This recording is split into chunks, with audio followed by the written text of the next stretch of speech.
everyone. This is Sean from Sean's Model Builds, and I'm here this evening to do some emergency repair on the DeLorean.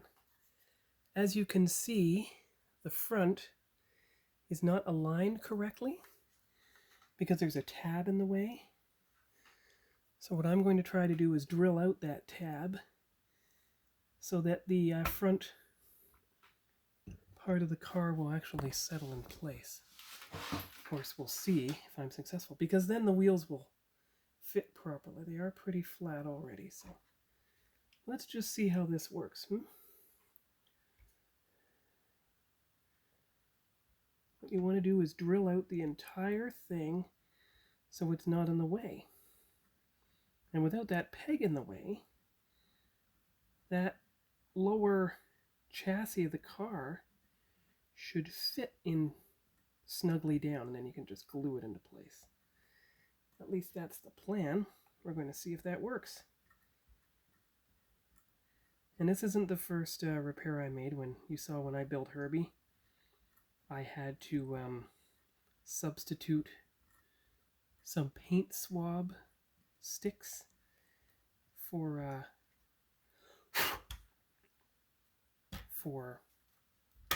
axles. There, see? That's all we had to do. So now we take the tiniest bit, the thin cement. Not that you're going to see the black paint anyway. There you are, safely in place, and just in case, along the edges. There you go. All right.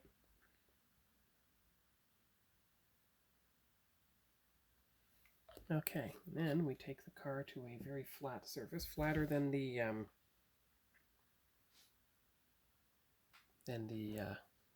towel. So let's try right here. So let's see. Does it look flat now? That's pretty good. There is one wheel that is still not entirely flat though. That's because that thing is not in place properly. Alright, let's see. Does the car sit flat now? Yes! As you can see, the car sits flat, doesn't wobble. Good, so that's a successful repair on the Mark II DeLorean. I think it's model number 19, I could be wrong. But anyway, that's good for that, and you can see the Reliant here. Nearly finished except for the stand. Thinking of painting the stand and the rod black so that I can put the Reliant against the star field and get good pictures. Of course, I have to find a nearby park to spray paint in. I think it's just around the block. And of course, here's model number 45, the 537 scale Enterprise refit. So despite the fact that the saucer was just laying out covered by tissue paper for the move, it turned out quite well. No decals out of place. You can see the fourth hatch that I scribed there, so virtually indistinguishable from the other three.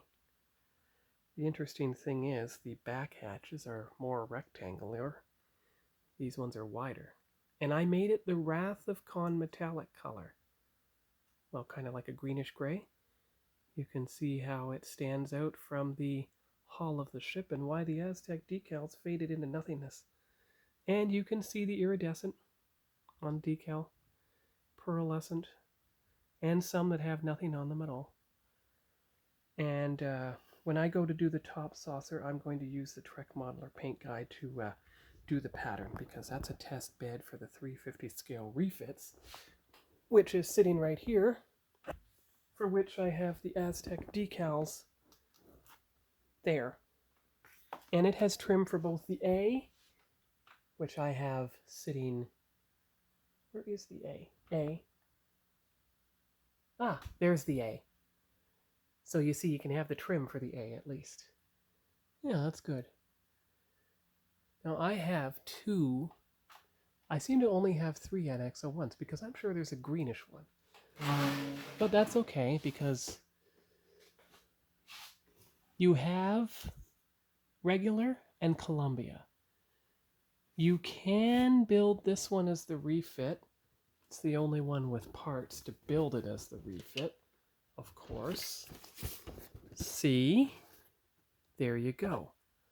And that's more a TOS gray than the metallic, which is like the Strange New Worlds. Yeah, good. There's the motion picture refit from which the saucer came, the Star Trek IV Voyager in 1000 scale, both boxes. Both models are out there. Strange New Worlds Enterprise. Discovery Enterprise should be around here somewhere. Anyway, that's about it for now. So I will let you go. Bye-bye.